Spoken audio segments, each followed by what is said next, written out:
preguiça, né, cara? Aí tem que formatar, tem que instalar o sistema profissional, fazer restauração de arquivos. Porra, não dá. Enfim, 10 minutos já. Esse aqui é um teste beta. Como eu acabou fluindo um pouco aqui, eu vou pensar em postar isso daqui. E é isso, vou interromper a gravação até o episódio próximo, que será breve, tá? Eu sei que nos anteriores eu sempre falo, agora radioativamente eu vou voltar à frequência original, agora vai.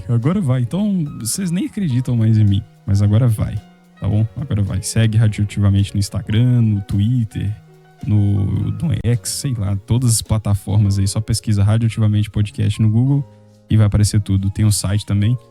E mande e-mails pra gente comentar aqui no podcast. Futuramente, minha futura esposa, atual noiva, também vai participar. E estamos aqui. Alright? Então é isso aí, então. See you!